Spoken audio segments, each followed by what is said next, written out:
the overarching umbrella of the problem that I've become enormously fascinated in is how do you actually get people to do the stuff that you want them to do?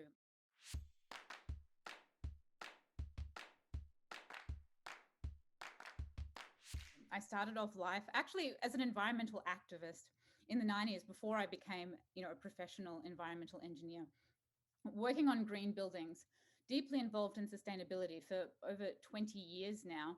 And you start to see this thread happen through all of sustainability and climate change in all of the impact professions, which is, hey, here's this great roadmap for how we solve climate change. This is how we get off EVs. This is how we create zero waste. And everybody's all into the how. We all know how to do it. We have the technology. We know exactly what we need to do. And then you get to the next bit, which was like, okay, we need to get 3,000 houses a day in California off natural gas, switching over to EVs, getting people to eat less meat, getting people to use less plastic. And then we're at this big barrier, which is the psychology of how to influence humans to actually do the stuff that we want them to do.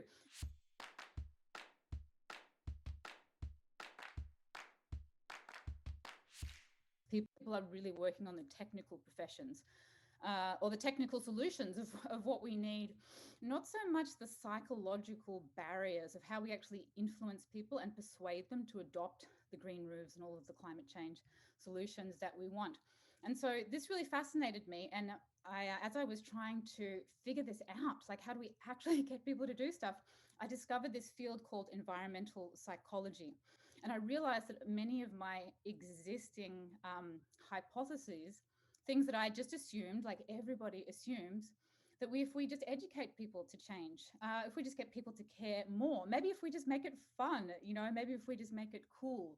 These are these assumed hypotheses we have about what creates change. I started to realize that there was actually academic literature on this. People did PhDs, they studied papers, they wrote papers on this stuff. And as I was reading it, I realized that a lot of the stuff I thought and that everybody in my field also thought was wrong. Like, for example, education is not a great way to drive change. Getting people to care about the planet also is not a great way to drive change. Just teaching people more about climate data isn't a great way, but there are all of these things that really do work, that are in the behavioral sciences and in environmental psychology. And I discovered that about 8 years ago, and I've been completely hooked ever since. So I research all the academic papers, I look at all the theories, and then I teach people about that with my book, How to Save the World, and my podcast, where we dive into all of that. But then I also come up with concepts for different technology and solutions as I read this stuff. I look at feedback loops, things like social comparison, things like gamification. And then, I mean, it's like a cornucopia of ideas. Like you look at that and you think, well, we really need this idea and we need that idea and we need that idea. And maybe we should be doing it like that. As you start to get to know this stuff, it's just like hatching open Easter eggs of ideas. Well, it is for me, and I think it is for other people too, once they get to really, really understand the science of behavioral psychology of how to get people to do stuff.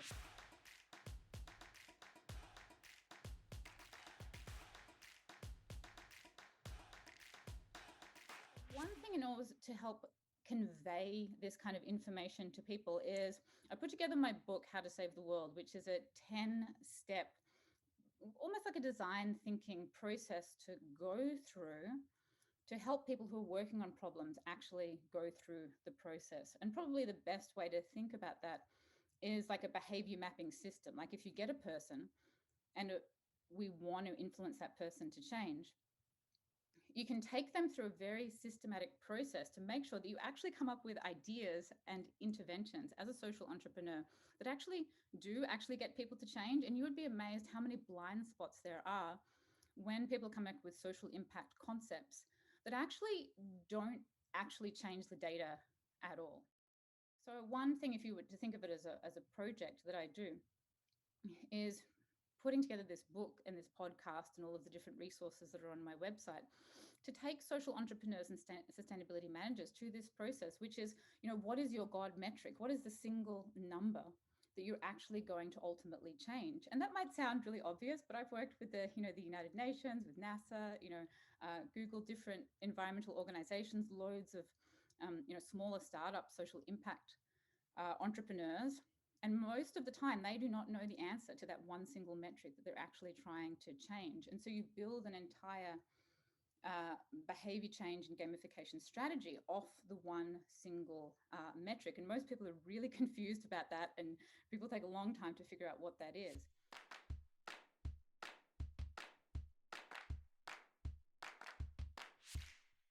And then figuring out who is your actual target person that you want to get out to. A lot of groups will be like, oh, we want to get out to, everybody, or to all these types of people. And if you're trying to get out to all these types of numbers, to all these types of people with all these types of actions, you're not going to be able to actually design a product or an intervention that's actually going to work, because you're just bamboozling people with millions of Christmas trees of concepts.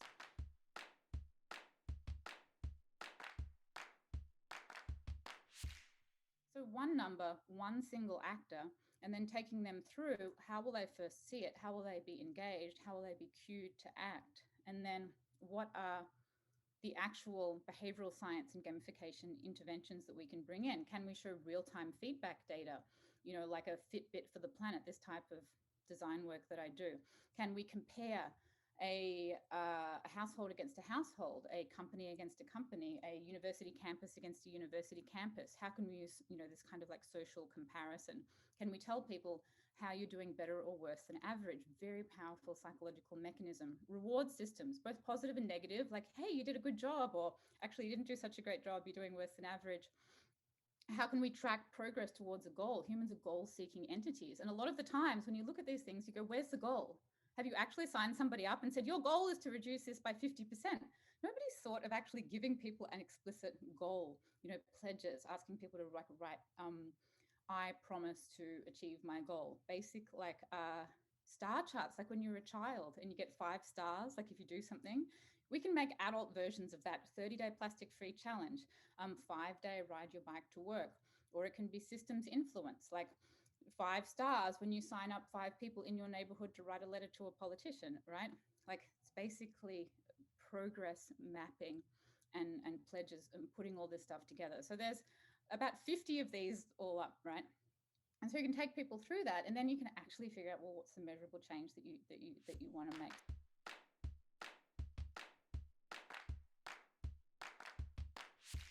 So in terms of like something that I do, that's like one body that I do. But in terms of technology products that I make, so looking through this whole and practicing this whole design methodology, one thing that came up, I was like, how come we can't see the carbon emissions of the electricity grid? Like at any time, like we can see the stock market, we can see the weather everywhere, and climate change is apparently like the big issue of our time. So why can't I see the carbon emissions anywhere outside? I can't see them on my computer, they're not on my browser, they're not on any digital screen anywhere. Like they're just not there, right? So I thought of creating a product. It's called Energy Lollipop, that actually just shows people the data. It's just called feedback in the behavioral science literature. If it's for a group, it can be called community scale feedback. And when it's out, for example, like on the wall or on the street, it's called ambient feedback. And all the research shows that ambient feedback, even when people don't consciously notice like the data. So for example, you had a screen on the wall or a light that showed, red, green, orange color, depending on, your carbon emissions or your electricity consumption. Even if they don't even notice it, they'll actually save energy, which is really fascinating, that we can have these unconscious mechanisms. So that's what that I do. It's Energy Lollipop. It's a Chrome extension that you can get on the Chrome store, and you can actually see the real-time grid emissions. And it's really fun. You can just click on it and see them, and you can see how they change throughout the day. Another one is called Urban Canopy, where I worked with NASA to develop use of machine learning tools that they developed to create maps of the urban heat islands in summer. We have one for Los Angeles, and you can really see which parts are hot. Like there are these baking hot parking lots. Usually they're box stores with parking lots, and you can really see them and pinpoint individual buildings that have got so much. It's always like black asphalt roof, big parking lots, creating these spaces that are maybe like 20 degrees hotter than an area near them that has a park. And applying some GIS tools so we can actually pinpoint every single land parcel in a city and know its surface temperature, And then when you know every single land parcel, you can bring in this amazingly powerful behavioral psychology mechanism, which is comparing people to each other. You're 20% worse than average, you're better than your neighbors, you're worse. It's just like really, really taps into people when we see how we all fit together on a bell curve of data.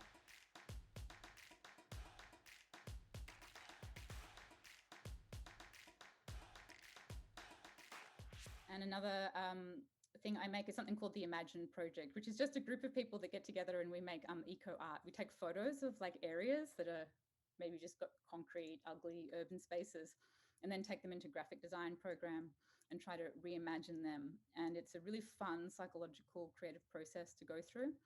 And my hunch is that it's a very powerful way to kind of instill people with a sense of agency by doing this creative exercise. It leads people to sort of getting in touch with their own agency so they get out into the world and do more things.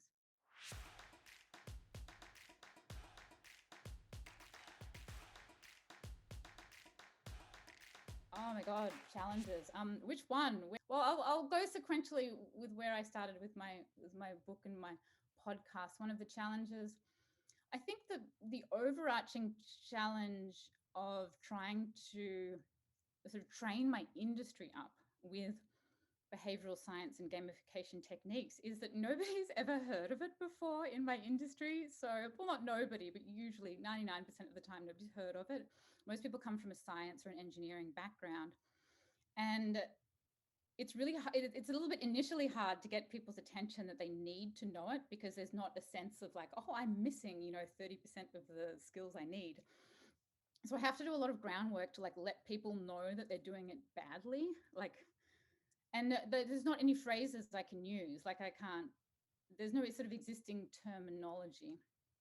So there's a sense of basically nobody really knows that they're making a whole lot of mistakes, so I have to do a lot of like baseline kind of educational work to kind of like grab people's attention.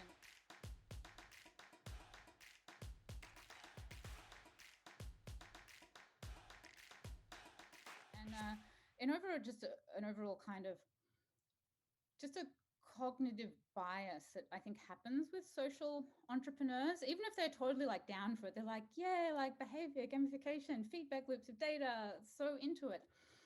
I think almost everybody has a bit of a cognitive blind spot for being ruthlessly focused on actually trying to change the data and coming up with ideas that are going to really actually work on a causal mechanism. Like if you ask people like, what's the causal mechanism of how your idea is actually going to change the numbers, like most people will be like, I just came up with a cool idea, it's like an app that helps people engage with climate change. And I'm like, well, really think about it. If you had to do a PhD on this and you had to get it reviewed as to understand all of the ways that it would actually push this change to happen, a lot of people just really haven't thought of that.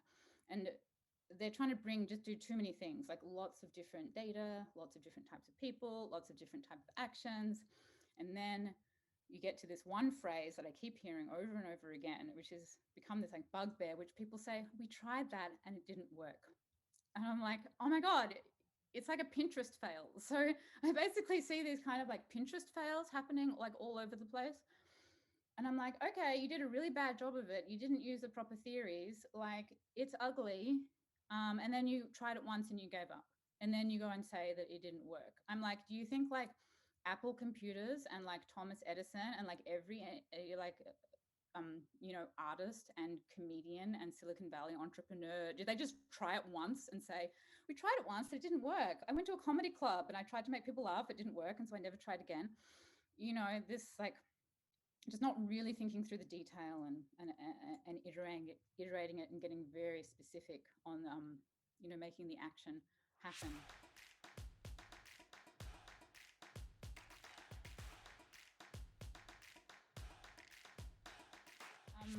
So more challenges, energy lollipop challenges. I mean, most people just don't know that there's a huge spike in carbon emissions during the evening.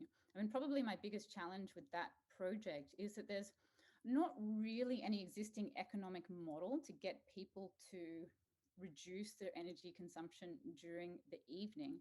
So, as a startup, often when you're working in climate and social impact, there aren't existing markets in traditional capitalism for how you can get this stuff off the ground. So you're kind of working like against like the natural flow of capitalism a lot of the time.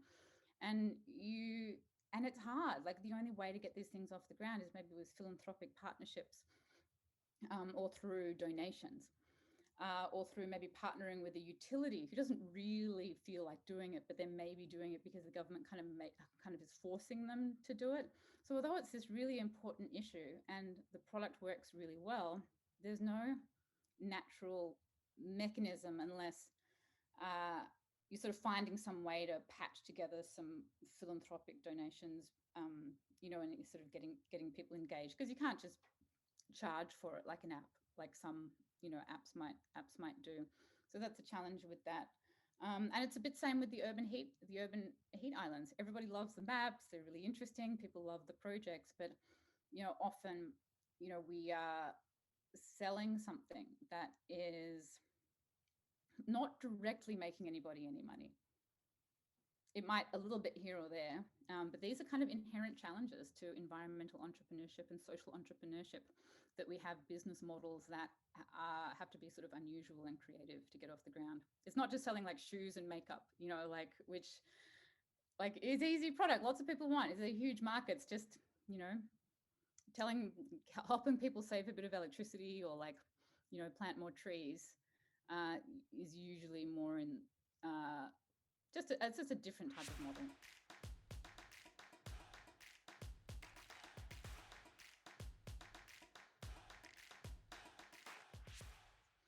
I did one project for schools in Ireland, making a digital screen that showed the indoor air quality to students who are in the school.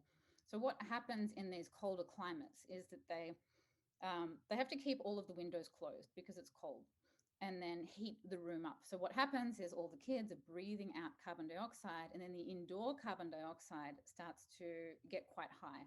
And what happens is that when we're breathing in too much indoor CO2, we get tired. Once it gets to about 800, so our outdoor CO2 is about 400 parts per million. Once it gets up to about 800, that's when you'll start to notice it and you'll start to get tired.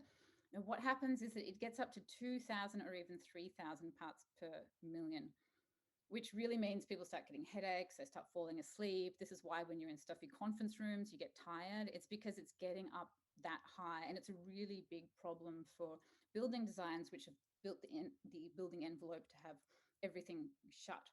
And especially when it gets cold, you can't really open anything. So this is a big issue with school children with everybody, but this project was about school children, to basically train them to try and open the window whenever the CO2 got too high. But then there's kind of paradox to it that, well, if you open the window, then you've got the heater going, and then that's bad for the energy efficiency. So you've got to kind of train the kids to open the window, but then be okay with being cold.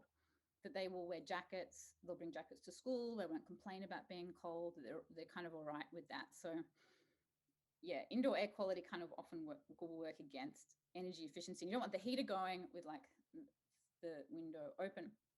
Anyway, so I made these little screens that had a brain character on them. And so the brain character animated with expressions based on how what the indoor air quality levels were.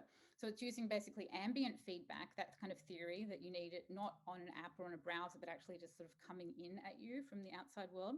So a small screen that sits on the wall, using color, just really simple, not a chart, just color. That's all it needs, ranging from green to red. There's the brain, and the brain's like happy and the brain's sad, because we emotionally connect with faces and characters more than we do with data. So you get an engineer to design this, they just put like a chart on it, right? When you understand the behavioral psychology, you realize that we need to use like faces and characters, especially that we're working with kids, right? So the brain is like happy, and then the brain's like sad, and then this screen is like changing, throughout the day. Like it has a sensor on it, and it has a small audio chime that goes off when it's too high. And it was really effective. It got deployed through a whole bunch of schools in Ireland. And the woman who I worked on it, her kid was actually like in one of the classrooms. So she got like direct feedback. And they showed me the data and it was profound. The kids totally reacted to it. They responded, they opened the windows. It really worked as it was intended to work. And so that was a really wonderful project to just like really test the theories out.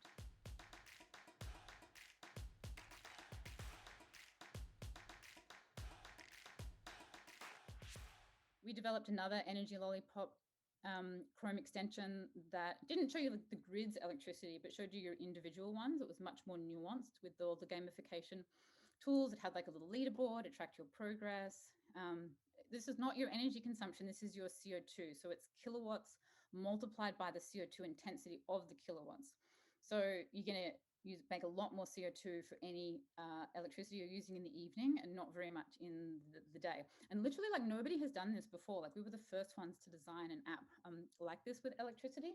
And I was amazed about how successful it was. Like, it was getting between 40 and 70% reduction in CO2 from our first group of user base. And traditionally, the or when people say, like behavioral interventions for electricity, they'll say, you maybe get like 2 or 3%, and what's what I call like the Pinterest fail model.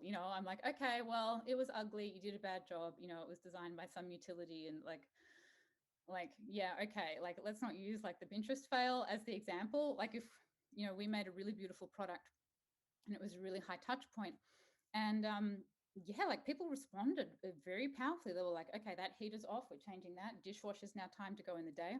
And people just totally changing their use patterns. And I was looking at it, I was like, wow, this stuff like really works.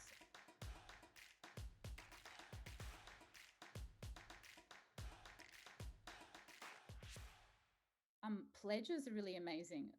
I haven't done like a pledge campaign in a sort of like a formal way. So a pledge is when you just ask somebody to write down with a pen and paper to commit to something, to make a promise. And just kind of informally, going around to parties and stuff and talking about this stuff. Like, I've done this with people and then they actually just like go and do it. And I held a zero waste workshop once in San Francisco, and I got everybody to write down what the zero waste commitment they would do. And I only did it with 5 people, and it was only once. I really should do this more because it's kind of like remarkably powerful. And then they put up the thing, and then it says, like, I commit to making my own toothpaste, using my own thing. And then they just started sending me like photos. One guy's like, here's a picture of like my coffee cup, like that I brought to Starbucks like every day this week. And I saw another guy like a year later at another zero waste conference, and I couldn't even remember his name. And he was like, Katie, I have been making my own toothpaste ever since. And I'm just like, oh my God, just through like writing this one thing down.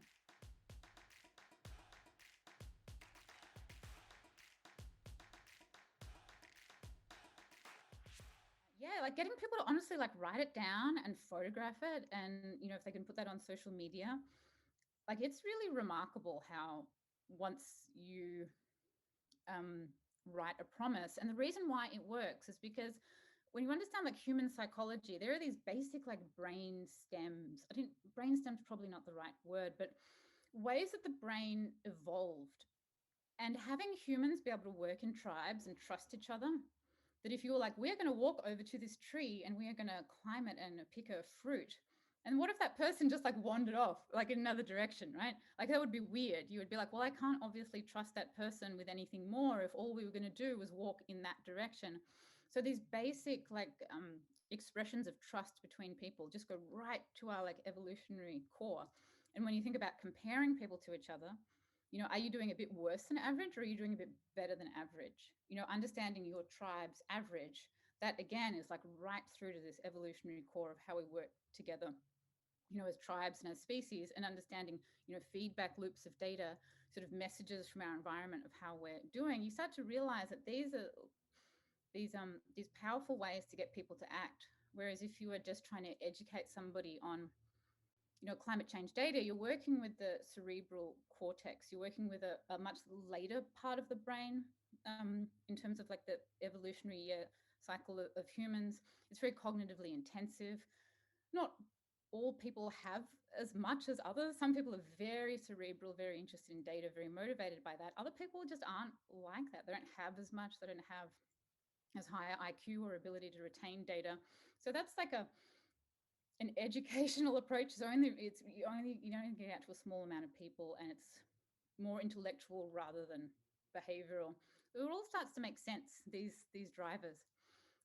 But another thing that just really fascinated me about the imagination projects I've been doing, I've only just started this like in the last few months, is getting people to do these creative projects where we just reimagine spaces. We did one with a group of school children in Australia, and I've done two just with my own networks on Zoom. And in both cases, they led to people taking action. The school children influenced their parents, and the teacher sent me a bunch of statements from the parents where they've started to change things in their home by the kids doing this environmental imagination project.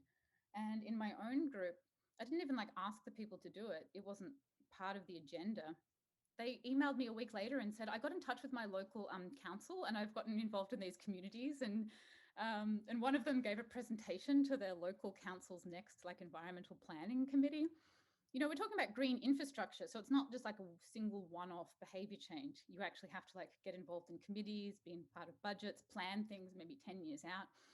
And they just got so motivated by making their little artwork like, and then just sort of started getting involved in stuff. So yeah, I'm really excited to see how this imagination work sort of starts to really like spill out into people's, you know, agency in their community. And I think it's a totally like untapped space.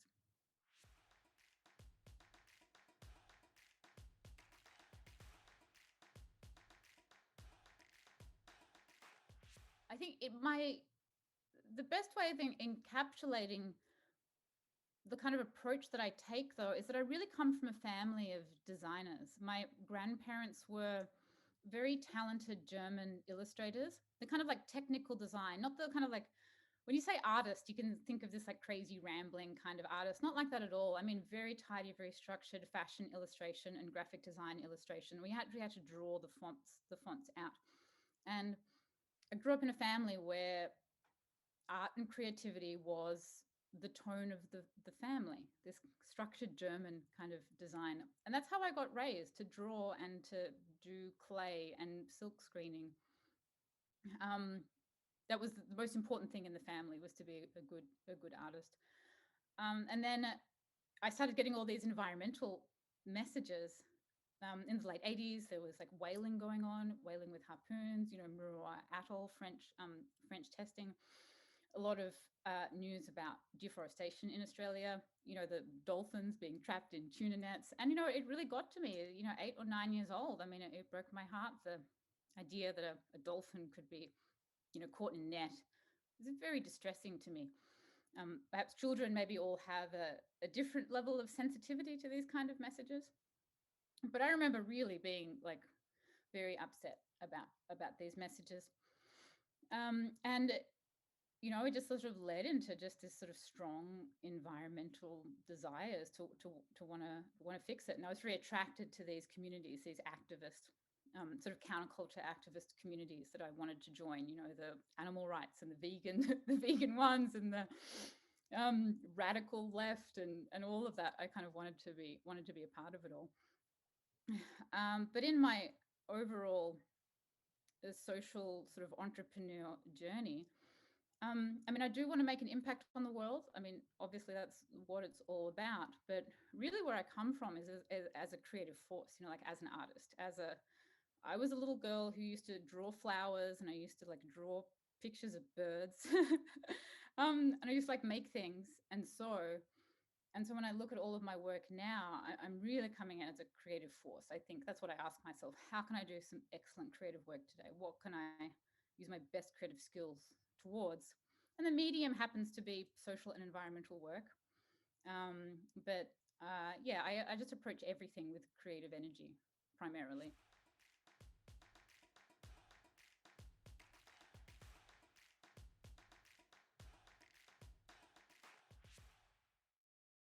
Yeah, I mean, it's kind of an interesting thing for you to pick up on. So thank you for asking. I don't know if I really have an easy way to explain it. I mean, it's kind of been an overall war in my own world, my own psyche, that still is, you know.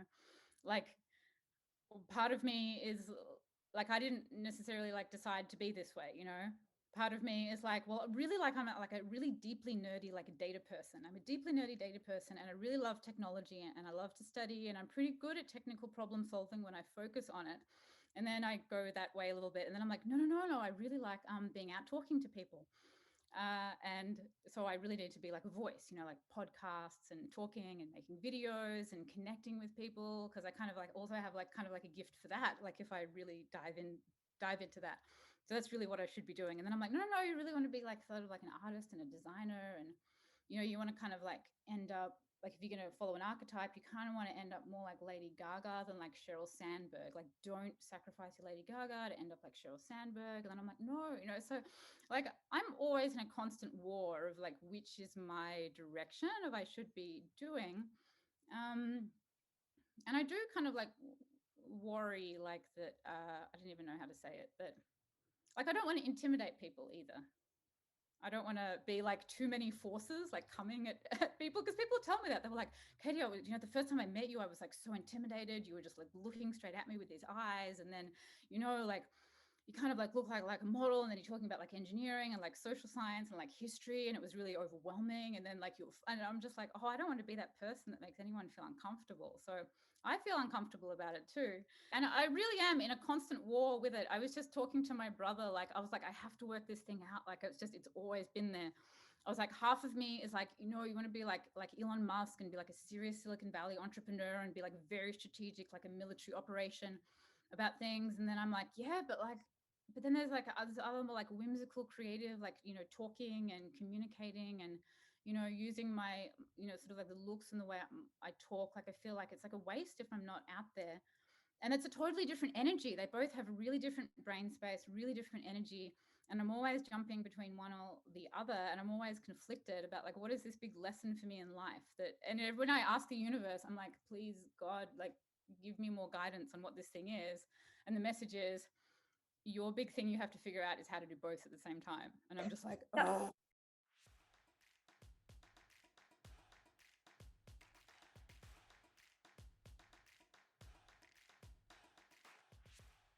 Firstly, I think everybody needs to go with their creative force.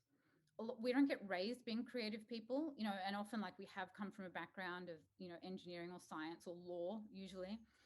We aren't told that, you know, entrepreneurialism or changing the world is inherently a creative process. It's doing something that nobody's ever done before. If you get a job and you're doing something that everybody has done before and you're just following the steps, sure, you don't need to be creative. But when we're in the game of change, when we're actually trying to change the world, it is constantly coming up with ideas and solutions and way to influence people. And with technology, just trying to change the mind space or the culture, that is always a creative process. Some of the creative process is fun and whimsical. Some of the creative process is just putting in the hard yards. Like someone who learns how to play piano, I mean, it's not creative. It's like 90% just practice, right? Creative work is like technical craftsmanship and practice, as well as this, you know, more, you know, idealistic, whimsical sort of, you know, idea imagination space. But see it as a creative process. Get in touch with your creative energy, you know. Ask like, how do I do my best creative work? Everything that I've done that's out in the world now is by identifying that way and starting to live that way. So that's my first answer to everyone, is just get in touch with your creative genius, make that your sort of God or your ultimate compass of how you operate. And that's where your really excellent work will come from.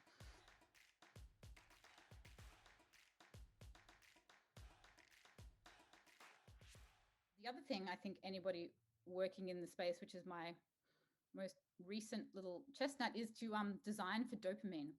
Understand the dopamine system, understand how humans come up with goals, get motivated to achieve goals, and then feel good about achieving those goals. Dopamine is the regulating chemical that makes humans do stuff. And if you're designing for the dopamine system, goals, rewards, tracking progress, it's complicated, but basically, you know, you can do some research on it. You need to manifest all the people you're trying to get out to have basically a dopamine driven experience to do something, to have a goal and to achieve it. And not all projects do that. Sometimes people are just making people feel bad. They're like, we're talking about climate, you know, where climate's really terrible, this, and this, and making people feel down and bad about climate change. You are not triggering the dopamine system to give people a goal and an action and track the progress towards that goal to make it come true. So I would just ask if your project truly passes the dopamine test.